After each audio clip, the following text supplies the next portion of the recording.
I wanted to bring today's episode to the podcast talking about the environmental factors that are impacting both male and female fertility. This episode is a call to action for us to know there's amazing things we can do in a short period of time to really positively impact the health of the sperm and the health of the egg.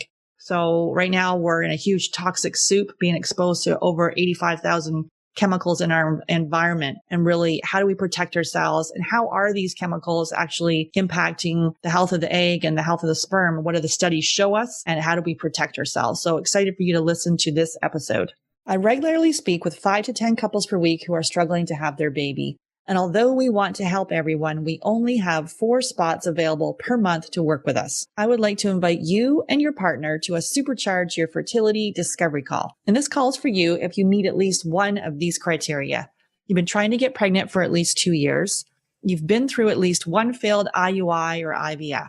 This calls for action takers. If you're not ready and you wait, the risk is you'll need to wait 2 to 3 months for a spot to open up. If you're seriously considering working with us, go to Fab Fertile, F-A-B Fertile, and click on Book a Free Call. That's Fab Fertile, F-A-B Fertile, and click on Book a Free Call. Then you'll be all booked in and ready to spend 30 minutes to give you the action plan to getting pregnant naturally. One theme that keeps coming up with the couples in our Fab Fertile Couples Coaching Program is sleep. Whether it's insomnia, having a hard time falling asleep, waking up at night, or feeling tired when we wake up, sleep is critical for fertility and hormones. And that's why I'm so excited to have Blue Blocks as our podcast sponsor. So we're exposed to blue and green light from our phones, our tablets, our computers, indoor lights, and more. And this exposure impacts our melatonin production. And melatonin is essential for both female and male fertility. It helps determine the frequency and duration of our cycle and impacts sperm. There's lots of blue light blocking glasses on the market, but the ones from Blue Blocks, they've actually compared other popular brands, and Blue Blocks block 100% of blue and green light, while other brands fall short. So I have their sleep glasses. They have red lenses, and the ones I have are a little translucent frame, and they're so stylish and really cool. And so they eliminate 100% of the blue and green light in the 400 nanometer to 550 nanometer range. So this is the exact range that has been shown in clinical studies to disrupt melatonin and negatively impact your sleep. So all you do is wear your sleep glasses after sunset until it's time for bed, and you'll notice improved sleep after just one use. And it's also cool to use when you're flying for managing jet lag. So I got to say I was a little skeptical about the noticing improvement after one use, but literally I use these glasses and my sleep is actually already pretty good. I used them for one day, and I have to say after one day, I had the best sleep of my life. I just felt so rested. So these glasses, they ship free and they're tracked for all orders anywhere in the world. And also they have all their frames come in prescription, non-prescription, and reading glasses. Plus you can send in your frames and they'll add the blue light blocking and green light blocking lenses to your frame. So this is an easy hack that you can add to your fertility toolkit. All you do is go to BlueBlocks, BLUBLOX.com. Use the coupon code GetPregnantPodcast at checkout and receive a 15% discount. That's BlueBlocks, BLUBLOX.com, and use the coupon code GetPregnantPodcast to receive your 15% discount. Hey there. Thanks so much for listening to the Get Pregnant Naturally podcast. And I've got a favor to ask you. If you are enjoying learning about the functional approach to fertility, consider going to iTunes and rating and reviewing the podcast. This is how it helps the show reach more people that are struggling with infertility, knowing that there's another approach that really can get to the bottom of why it's not working in the first place. So all you need to do is, if you're on the app or the desktop, just go in and consider leaving a 5-star rating and leave a review. And there is step-by-step instructions in the show notes showing you exactly how to do that. So if you can just take a few minutes, just take the few minutes right now. You can pause this recording, come back, leave the review. It would really mean the world to me and help others that are on the fertility journey as well. Take care. I didn't need to go to donor eggs. Obviously, I don't regret it. I have beautiful children. I could have done things differently, restored. I was still cycling back in my 20s. I could have looked at my health, the environmental toxins, the stress I was under. Many women are being told their eggs are too old. That's often merely an assumption that's not based on actual evidence. The reason being that there is no direct test of egg quality. You can't test egg quality. It's the man who's got a food sensitivity or he has a zinc deficiency. Like there can be a root cause to these symptoms that are, quote unquote, period problems, that the doctor will pass you a pill without any question of why. And some part of you knows that if you can reframe your journey from not want to struggle, or if it is struggle, learn how to embrace the struggle. Learn how to embrace it. Most conditions in the child occur during the 9 months of development. It's the genetic switches are turned on or turned off, and they're pre-programmed. So you are in such a powerful, amazing position to do amazing things for your kids. Why is IVF the first step? Because we believe it should be the last step. Welcome to Get Pregnant Naturally, where functional medicine and natural fertility solutions will help you get pregnant and have your baby. Hey there, I'm Sarah Clark, founder of Fab Fertile and your host. I believe the functional approach is the first step for anyone struggling with infertility, and my aim is to help you get pregnant naturally. Today, I'm welcoming Dr. Shanna Swan to the podcast, and we're digging into why male and female fertility is declining and what you can do to improve your egg and sperm health. Dr. Swan is an award-winning scientist based at Mount Sinai and one of the world's leading environmental and reproductive epidemiologists. Dr. Swan has published more than 200 scientific papers and has been featured in extensive media coverage around the world. Her appearances include ABC News, NBC Nightly News, 60 Minutes, CBS News, PBS, BBC, PRR Radio, and NPR. Thanks so much for listening. I'm so thankful that you're here. Make sure you hit subscribe. And if you know someone else who is on the fertility journey, please share this podcast with them. Hey, Dr. Swan, excited to have you on the podcast. Happy to be here, Sarah. Awesome. Yeah. If you could share with us really how you came to do this work. My gosh, that's a big question because this work, is complicated. So I can say I started in the field of reproductive epidemiology way back when I worked for the health department and looked at this community that had too many miscarriages and worried about contamination in their water supply. I did that for a while, and I actually looked to see whether semen quality was related to the contaminants from the plant that had contaminated the water, a plant that made computer chips. Then I was on the National Academy of Sciences committee on what they called endocrine disruptors, and the committee was interested in my opinion about paper that had come out in 1992, a few years before we met.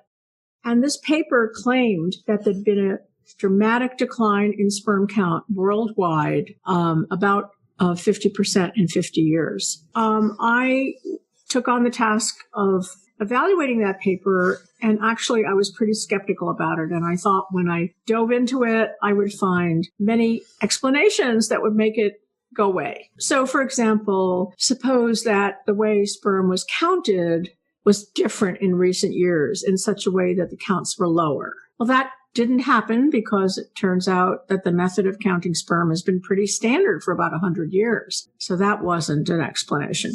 We wondered whether the men themselves that were recruited into the studies were different in more recent years. For example, if you recruited men who were having problems conceiving in later years, that could have made the sperm count go down. But that wasn't an explanation. And then we looked at obesity, and we looked at smoking, and we looked at lots and lots of things that we know can affect sperm count. And I actually abstracted from the 61 studies all of these factors and put them into a big statistical model and ran the model. And when I was all done, to my amazement, the slope had not changed at all. So this was pretty startling, and it made me and other people, because I published that, of course, made me and other people take this more seriously. And I did other analyses after that, and each one confirmed the prior and made me feel that this is something that's really a problem. And if you believe that sperm count has declined this rapidly, it's too fast to be genetic, so it has to be environmental. And so I designed a study to look at the question, is the sperm count or semen quality in men different in different environments, different parts of the country? And so I set up this study, which we call the Study for Future Families. And brought in men who were married to pregnant women who agreed to be in the study. The reason I went to pregnant women is because almost every pregnant woman goes for medical care. And so we wouldn't just be looking for the people who raise their hand and say, count my sperm. We were getting we knew who our population base was. This is a very sound epidemiological practice to do this. So that in that study, we recruited close to 1,000 men in 4 cities in the United States. And we asked if we use the exact same methods and high methods, great control of quality of the sample evaluation and had the same criteria for enlisting the men, would we see differences in semen quality in different areas of the country? And the answer was yes. And the most dramatic one, I think, was that men in rural Missouri, where there's a lot of farming, had only half as many moving sperm as men in Minneapolis, which is, of course, an urban center. There was a European study that did a similar thing and found big differences in semen quality between Finland, Turku, Finland, and Copenhagen, Denmark. And so at that point, people were beginning to believe that environment could affect semen quality. Fast forward to about 2014, when I was talking to my colleagues about this, and we look back to that 1992 paper that had got me started in this, and we said, we need to update this story. And so we undertook to do the largest, most systematic, most careful analysis of semen quality over time that had ever been done. And that was published in 2017. And what we found was that, yes, indeed, sperm count had declined, still at about 1% per year, maybe a little more now. And this was in Western countries. And when we went back and looked at the earlier studies, those were Western countries too. And we can talk about why that is, but simply it's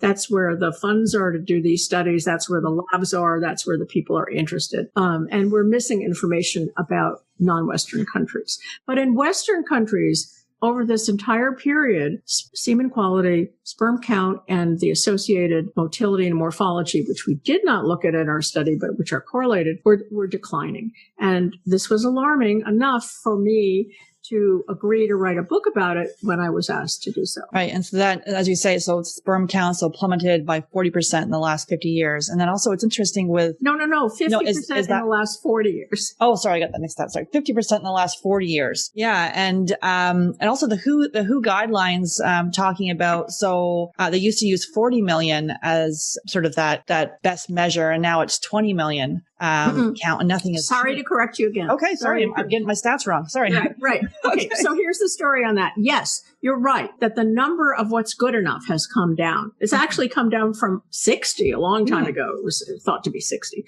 But then for a long time, it was thought to be 40. And that 40 was never a WHO number, but that was I would say a clinical number, because clinicians saw, and it has been published, that when the count is below 40 million per milliliter, it takes longer to conceive a pregnancy. The probability of conception in any 1 month goes down rapidly as it plummets from 40, 30, 20. Of course, 0, you don't have any conception. But the WHO standards are something else. So those are worldwide standards, which some, and now probably most studies use. And that was 20 million per milliliter for a long time. And it was then dropped to 15.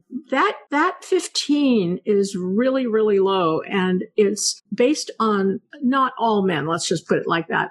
Definitely we're not at 15 million per milliliter yet, but we are close to the 40 cut point at which it takes longer to get pregnant. And then it's interesting too that ICSI has doubled since from 1992 to 2012. Yes, and also all forms of assisted reproduction have increased dramatically, and that's because sperm count has gone down, and also it's just more difficult to get pregnant for a number of reasons. Because along with sperm count plummeting, other aspects of male reproductive health have plummeted, as have aspects of women's reproductive health. So all in all, it's a harder job now. And so we're coaching couples and typically dealing with female factor infertility. And every time the man is like, my sperm is fine, when we look at their blood chemistry review and do like a deeper dive on the sperm analysis as well, there's always, missed healing opportunities. I think sometimes it's in our culture that we think, oh, wait, we need to just focus on the woman. And meanwhile, it takes two to have a baby. Anything you wanted to say about that? Yes, I'm glad you brought that up because I think that women have been bearing the brunt of this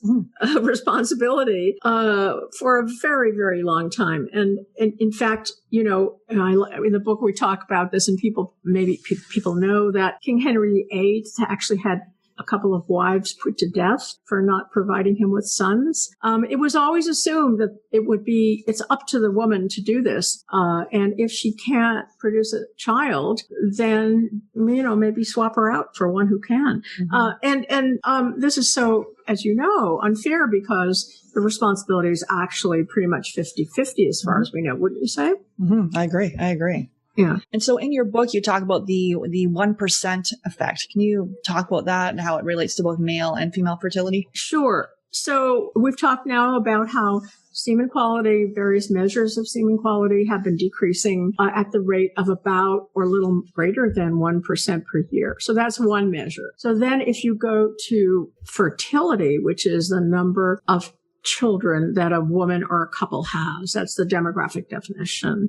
And look at the World Bank data. It's a wonderful interactive website, by the way. You can just go World Bank fertility data in your search engine, and you'll see this graph, which is interactive, and it shows you the decline in fertility from 1960 to 2018. And overall, it's dropped from 5 children to 2.4. Okay.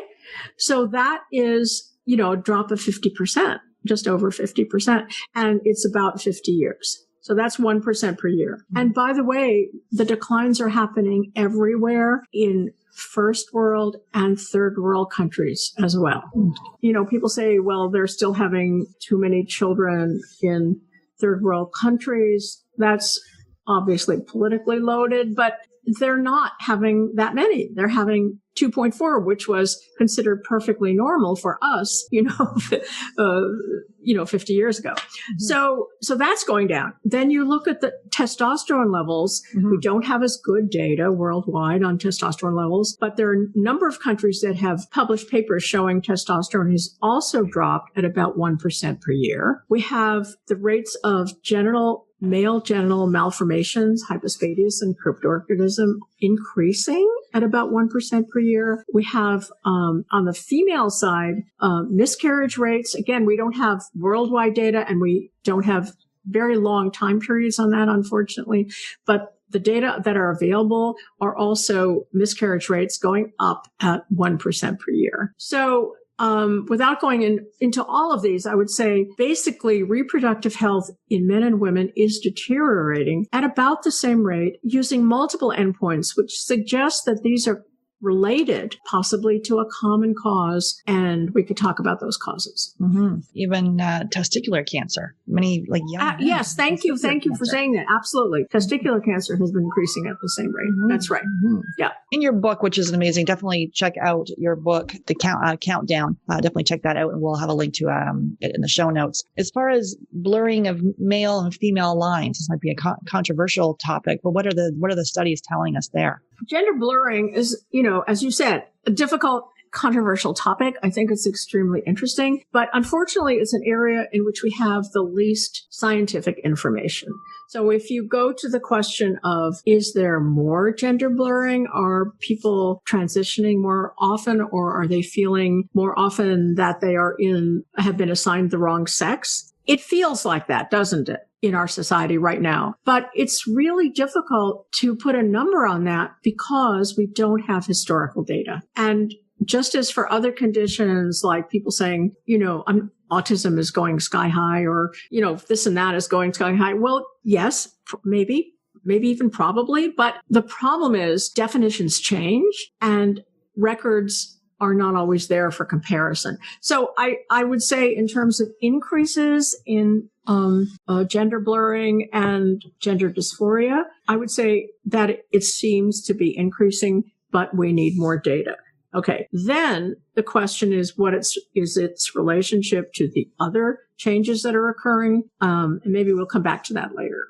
But I'm not sure where you want to go with that. Yeah, no, I just was, I think you've talked about some of, and with animals too, what you're seeing kind of some changes there around this with penis size and other side of things. I'm not sure if you wanted to talk about that. Sure. Well, okay. So let's separate the different issues. Mm-hmm. Disorders of sexual development, which is what it used to be called, when a baby was born with ambiguous genitalia. So that could be a fused labia. That could be a micropenis. It could be a baby with male and female organs in the same individual, and on and on. There are many of them, and they're rare, and those are actually caused in wildlife by chemical exposures. And there are, for example, frogs that are carrying both ovaries and testicles in the same individual that can be produced in a laboratory by the administration of the pesticide atrazine, or found in the wild following exposure to atrazine. There are alligators with small penises associated with runoff from pesticides in Florida and other places. There are fish male fish born, feminized by chemicals, and these can be produced experimentally and found in the wild. So there's no question that disorders of sexual development, actual changes to the genitals, can be caused by environmental chemicals. That's a different question from gender choice, isn't it? Mm-hmm. Mm-hmm. Because, and by the way, the homosexuality in animals can be caused by endocrine disrupting chemicals. So we need to separate these three conditions, if you will. But gender dysphoria is a question of choice.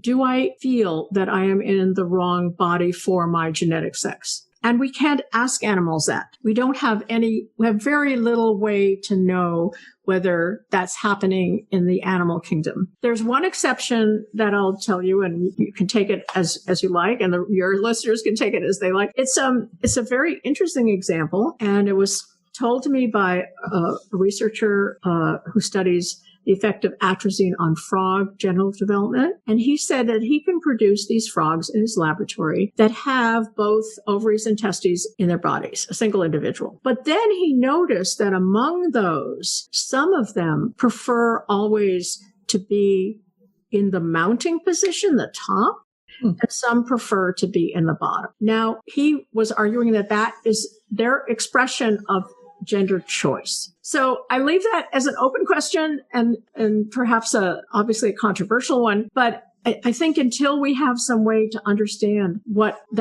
this condition of gender dysphoria means for an animal, we won't be able to study that in animal models. And studying in the humans is really difficult, but we're starting to do it. Mm-hmm. Yeah, because I think you talk in the book, and there's an anecdotal study about a little 4-year-old boy who all of a sudden decided that he was not comfortable in his own body. And did you want to talk about that a little bit? Sure. I mean, that's an anecdote. That's an interview we did with a very lovely and frank mother who was willing to share with us her experience with her boy, who at the age of 4 was dressing up in dresses and skirts, and went as far as telling his mother that he didn't want to have a penis and saying, no penis, no penis. Mm-hmm. At a very young age, which is pretty unusual. But as far as, linking that to an environmental exposure, we can't do that. The studies aren't clear enough. Well, they aren't there. Yeah. They're not done. Mm-hmm. So, just to switch gears here, as far as I think people that are trying to conceive, we know that drinking alcohol, vaping, marijuana, those things are not good for the sperm or the egg. CBD. Can we just kind of take each one of those, and you can let us know what you found there as far as alcohol and how that impacts sperm and the egg? Well, I think first of all, the overall statement is that things that are good for your heart health and your overall health are going to be good for your egg and your sperm, right? So, I mean, that, if you wonder, well, does this matter? And if you've heard from your doctor that it's, you got to worry about that, then you probably have to worry about it for your egg and sperm as well. So smoking, let's take smoking. So smoking, I mean, I don't see that there's any good sides of smoking. Maybe I'm missing some, except pleasure, I guess, for some people. But smoking is really hard on reproductive success. And there's 3 sort of situations you can think of. One is the man who will become the father smokes in the period immediately before the child is conceived. So sperm, it takes sperm 60 to 70 days to be produced. They're going on all the time, that production. And so if he smokes in that window, that 70, say, day window before conceiving, then his son on average has about a 40% reduced sperm count when he grows up, that's a long way away, right? The father goes into the fetus through chromosomal changes, and then it'll affect that son's sperm when he's in his, say, 20s. So that's a very delayed effect, and it's very significant. And the interesting thing about it is there is no way to change it. There's no way to go back, because that change occurs in very early fetal development, and there's no altering those changes. And so that's before conception. The mother's most sensitive period is probably in the first couple of weeks, maybe weeks 8 to 10 of her first trimester. And in that first trimester, if she smokes, then the son will also have altered sperm count of about the same reduction, about 40%. If the man himself smokes, that's also not good for his sperm, but it's not quite as bad. And the studies show that on average, he'll have about half the reduction he had from his parental smoking. And he can stop. And if he stops, then his semen quality will come back. And in the book, we have a very nice example. This was also an interview where somebody at a sperm bank talked about a man who had been a champion donor and had given many samples. And by the way, the criteria, as you know, are very tough to be good enough to donate to a sperm bank. And she told him he didn't make the cut. And she said, "What happened?" And he said, "Well, I've made a lot of changes in my life. I changed jobs, and that's very stressful. And I got a new girlfriend, and she smokes, and we're going out to dinner more, and we're having more, we're drinking a little more, and I don't have as much time to exercise." And, so he ran down all these things that were probably harmful to his semen quality. And so the sperm bank said to him, "Well, go home and try to clean up your act and come back." And he did. And he came back and he said, I think I've done it. I've been really careful. My girlfriend stopped smoking. I'm managing stress better, doing some meditation, and I'm exercising more now, finding time for that. I've lost some weight, and he was good to go. These lifestyle factors really do matter and can make the difference between being able to conceive or not. Yeah, many times we see where the woman's making all the changes and the man, he may be making changes, but he still could be smoking, Right. And obviously many people that have tried to quit, it's, I've never smoked, but it takes, I think, an average of 5 to 6 tries to actually quit. So it's not easy, but seeing that it impacts the health of your future child's sperm count can potentially be a incentive to stop. It affects the health of your child's sperm count. It also helps the probability that you're going to be able to conceive at all, right? It also helps your own health. So for all of those reasons, I know it's hard. I used to smoke myself, but and by the way, one person smoking in the house is bad. Passive smoke is also bad, being around people who smoke. So cigarette smoke is really bad. Now, alcohol is a little more complicated because binge drinking is clearly a risk factor for lower sperm count and subfertility, frequent binge drinking. However, some amount of alcohol seems to be helpful. And we see that for heart health as well. Right. So there you have a kind of a U-shaped curve. There's a sweet spot where a little bit is good for you and too much is bad and too little is also not so good, right? And the same thing can be true of exercise, where we all want to be exercising, but we won't want to be knocking ourselves out exercising. For example, women exercising to the point that they don't menstruate, which happens, as you know, and men who are riding that bike so hard that their sperm count is affected. So again, a sweet spot, moderate amount of exercise, moderate amount of drinking, but not a moderate amount of smoking. That's the exception. And vaping and marijuana, CBD, a similar. Actually, vaping and marijuana and CBDs is kind of new, and I'm going to reserve judgment on that. I'm going to guess that any of those that are done to the extreme are not going to be good. But there's very few studies on that. And what about Tylenol and the effect on sperm? Well, that's also relatively new research. And there are studies suggesting that Tylenol taken by pregnant women affects reproductive function. I've myself conducted some of those. Tylenol and sperm count in an adult, I actually don't know. We can talk about about the toxins now, as how those environmental toxins, plastics and BPAs, and how those impact sperm and ovaries. And really also that, the epigenetics piece of this, how it's impacting future generations. Can you talk a little bit about that? Sure. So this is the part of the story that I'm most interested in because I've spent the most time studying it. By the way, I don't want to forget diet, and maybe we can come back to that afterwards. Mm-hmm. Yeah, because the diet enters in two ways, both through lifestyle factors and through chemicals in food. So we should talk about that after. Sure. But the chemicals that are in our daily products, and I think people know that, they don't stay in their lane. They don't stay in the plastic or the tin can. They come out and they get into our bodies. So how does that happen? Well, plasticizers, such as BPA and phthalates, go into the plastic. They're not chemically bound. And then in the presence of heat and liquid, they will leave the plastic and enter the food, the liquid, the medium that's passing through them.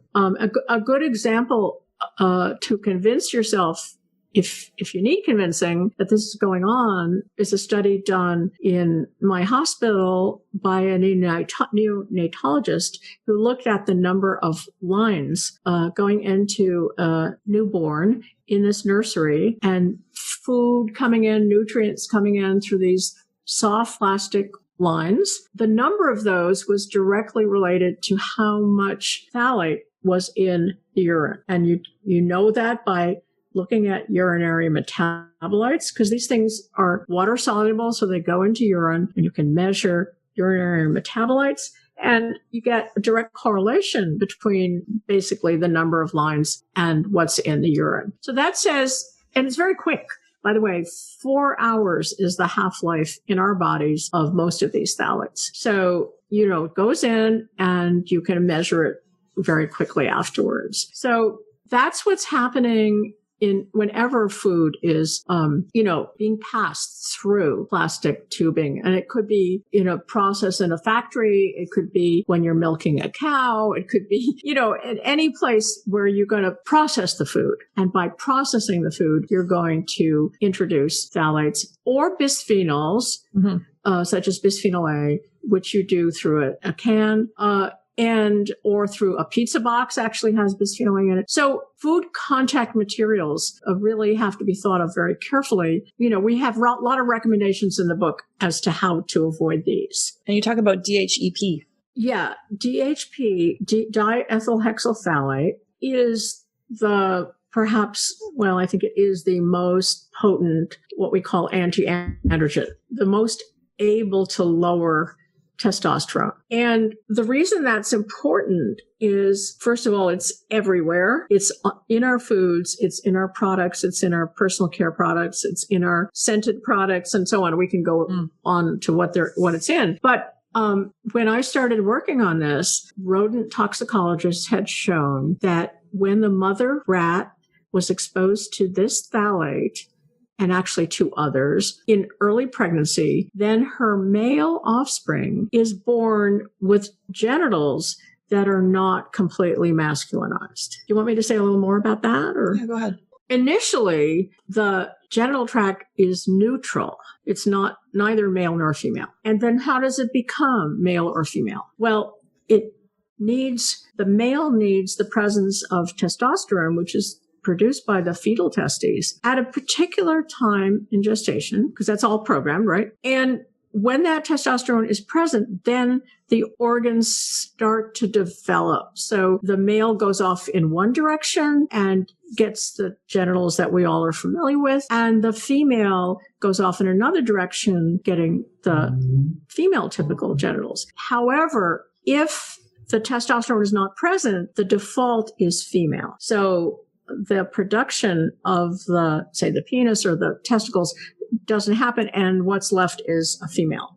So what's the crux of the story is testosterone is needed. It's needed at the right time. It's needed in the right amount. DEHP, the phthalate, lowers testosterone. So if the mother is exposed to testosterone via her food or her personal care products or whatever, and that goes into her body, goes into the fetus, goes into the fetal testicles, then not enough testosterone is produced at that time. And the result is that a boy who has measurably less male genitals. And I showed that. This had been shown in rodent studies, and I became curious about whether we would see this in humans. And so I conducted a study to do that. And I did find what had been called the phthalate syndrome in humans. And then because it was so important, I was funded to replicate it in a whole new study, which, by the way, took another more than 5 years, and got the same result. I confirmed that initial result. So bottom line, DEHP, commonly in phthalates, when the mother's exposed, the male is less completely masculinized. And there are other things that are changed as well, but I'm just focusing on that right now. Confirmed in 2 studies, yeah. And then you talk about, so we talked about BPA and then exposure to that, so 4 times more likely to have lower sperm counts, and there's a higher risk of miscarriage. So anything else you wanted to say about BPA? Oh gosh, there's a lot to say about BPA, but I think people should know that it's what it is. It makes plastic hard, those hard water bottles, as opposed to phthalates making plastic soft. So that's one way you can tell them apart. Mm-hmm. And the other thing to know about BPA, it was really the first chemical to draw our attention to the fact that very low doses could be harmful. We actually knew that earlier in other ways that I could talk about as well. But a fight ensued because the way chemicals are tested in the regulatory system now is assuming that more is worse. And when you get the risk down to an acceptable level, you stop testing. Well, that doesn't work if the risk is actually going to go up again at lower doses, because other harms are caused at lower doses. You'll miss those completely if you stop testing at some apparently safe threshold. So BPA is really famous for the effects of very low doses. And it's very estrogenic, and it's very hard on the reproductive system and has a lot of other adverse effects. Yeah. First thing we say when we're working with our couples is to switch out to a glass or a stainless steel water bottle instead of the plastic one. Yes. Yes. Yes. Glass is great. Mm-hmm. Stainless steel water bottles are great. Mm-hmm. Yes. And so as far as protecting our fertility and improving pregnancy success, anything and some things to help, focus on positive, forward-thinking things on this, how people can protect themselves? I think, first of all, men should get their sperm count tested. I think men should know something about their reproductive health, just like women go to an OB every year, right? OBGYN every year. So they're worried about their reproductive health. Men should be too. Yep. And then they should try to be aware that chemicals in their homes and in their foods can be threatening their reproductive success. Just an awareness of that goes a long way. Instead of just turning a blind eye and saying, I'm good to go, no problem, I'm just going to go about my life, everything will be fine. That's the way people used to think, and they probably could, before there were all these chemicals. But at this point, we're just flooded with them. And so I think people have to be aware by looking at labels, by trying to eat, unprocessed food, by trying to, store foods in glass, by trying to watch the chemicals they put on their bodies.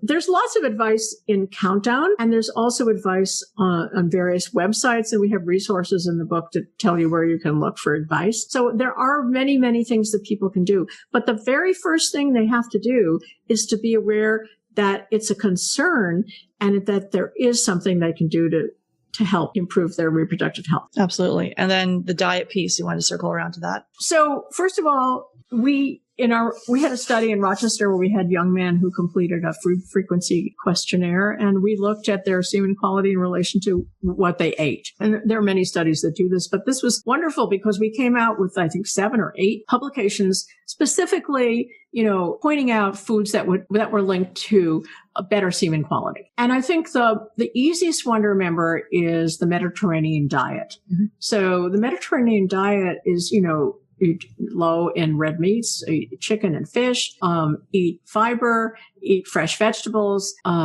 I would add, if possible, eat them organically and unprocessed. And then there was another one that showed that high-fat dairy was risky. Another one that showed that processed meat was risky. And another one, which is really interesting, showed that fruit and vegetables were good for your semen quality, but only if they were organic. Right. Yep. So again, paying attention to the foods you eat. And by the way, that means also the foods that you get in a restaurant or through fast foods or get delivered to your home now in COVID time. You're not going to want, how they were handled, processed, stored. So just be aware of that. And then be aware that in addition to the foods themselves, phthalates are, food is the major source of phthalate exposure. Food is the major source of receipts, cash register receipts, the major source of bisphenol exposure, and so on. So you're getting not only that nice, dish in front of you. It looks nice. You think it's made of fresh. If it's fresh and unprocessed, fantastic. But if it's not, and it's probably not, try to think about where it came from and what might have been processed into it or entered it through storage and shipping and warming. Yeah, for sure. Then looking at the environmental working group, there's the dirty dozen there. So you want to make sure you're not having those ones that are the most highly sprayed foods. And then talk about air fresheners, which I think, I use that for years, putting one of those, little plugins and whoopsies, all the different chemicals that you're inhaling. Right. Mm-hmm. Vinyl shower curtains, even dust. This is the call to action to start dusting because of all the dust, the toxic chemicals that you could be exposed to there. Do you want to talk a little bit about dust? Dust is really tricky, isn't it? Yeah. Because there's dust is dangerous because of microplastics, these very ultrafine plastics that could be in the dust. There's also for example, aerosol hairspray, for example, you're going to inhale phthalates through that, and they can be in your dust. You can get dust can be contaminated by products in, I'm not thinking now about anything else specific, but a good way to avoid chemicals in dust is to use a HEPA filter and also to leave your shoes at the door. Yeah. That's because I'm from Canada, and Canadians, we take our shoes off at the door. And then in America, I guess that's not the thing. Everyone walks through with the shoes. I'm like, why would you do that? But that's what's done. Not anymore, I don't think. Under the time of COVID. Starting to change. We're learning. So, is there anything that you're obsessed with right now, from a book, a website, a documentary, an app? Obviously, we are going to highly recommend your book, Countdown. I just read it and it's amazing. It's really packed full of studies, but also really easy to read, and very, very, very comprehensive. And to me, it's a call to action to really wait a minute, the studies are here. Let's get rolling and start making change. But is there anything else that you're obsessed with right now besides your book? Maybe it is just your book right now because it just came out. Well, I always thought I didn't write a book to sell books. Actually, I wrote a book because I've been talking to the academic community for so long, and problem was still out there and it didn't seem to be moving. So I'd hoped that by talking to everybody about this, everyone who would listen, that maybe we could bring some change. And I just want to maybe say a word or two about those changes. Okay. Mm-hmm. So I think the changes that have to be made are pretty basic, because while we're dependent on these chemicals in our daily lives, these products can be made of alternative chemicals. Mm-hmm. So we have to, not us as consumers, except to require it or request it or demand it, the manufacturers have to swap out three things: chemicals that are hormonally active. That is the endocrine disrupting chemicals. We don't want those in our bodies. We don't want chemicals that do harm at very low doses. And we don't want chemicals that persist in the environment. And we don't want to be exposed to hundreds or thousands of chemicals that have never been tested, which is the case now. So those things have to go, and they have to be replaced with alternatives, which I believe can be produced, which are not hormonally active and not harmful at low doses and non-persistent. And then they have to be regulated to make sure that happens and regulated in a way that protects our health. So it's a big program. It's going to be difficult, but I think we can do hard things. We just put a lander on Mars. I think we can take care of these chemicals in our body. And if there's something for some, obviously you're starting with yourself and, educating yourself around what it is you're being exposed to is the first step. Any other kind of like things that people can do right away to maybe take action with this? Well, one simple thing is if you could use the hashtag #CountMeIn. Mm-hmm. I would really appreciate it. We're trying to get some movement on that and get, a sense that people are joining this campaign to make changes, because it's going to take a lot of pressure to get manufacturers to make these changes and regulators to make these changes. So we have to show that the will is there, that people have the will to make these changes. So count me in, and is the hashtag. And you reference a few times in your book the Handmaid's Tale, and I know when I was watching it, I had to stop watching that. Actually, it just got so depressing. I'm like, oh my goodness! And as they're talking about it, I'm like, wow, yeah, they're talking about all these women that are becoming infertile because of all the environmental toxins. And to me, it was, that was not far off. So anything you wanted to say about that? And kind of, I think you referenced another movie as well. Children of Men. Yeah. I mean, these are fiction, right. And they're scary. And I think it's important to read them if you can stand it, because it might mobilize you to do things to prevent this catastrophe. Yeah. But I think if you've had problems conceiving a child yourself, or maybe you're a grandparent who has a grandchild who's had problems, or a neighbor or a friend, everybody knows somebody who's had trouble having children or has had successive miscarriages. And I think that this has been kept really secret for a long time. People are embarrassed to talk about their reproductive failures, and men for sure are embarrassed to talk about their, sexual problems and their poor sperm count. If people could recognize that it's not their fault and that they need to act, to bring about change, I think recognizing that we're all in this together and we all have this job to do together will be really helpful. Mm-hmm. Is there a success story? Anything you'd like to say anything you'd like to share there? I think there are a number of success stories in the book, but I do know that this can be turned around. I guess here's one. Pesticide workers using a pesticide called dibromochloropropanone, no sperm at all, zero, wiped out. They stopped using this pesticide, and in 3 months, they were good to go. So if you can identify the risk factors and you can remove them from your lives, you can improve the situation. Absolutely. And so definitely go and check out your website. So, shannaswan.com, and you can pick up a copy of the book Countdown. Anything you like to say there about that website, the book, any other final thoughts? No, check it out and comment, please, or write a review if you feel like it. And we'd love to hear from you. Awesome. Thank you so much for all the work that you're doing, years and years of research and really bringing this issue to light. And yes, again, thank you for coming on the podcast. I appreciate it. Thank you, Sarah. Enjoyed it.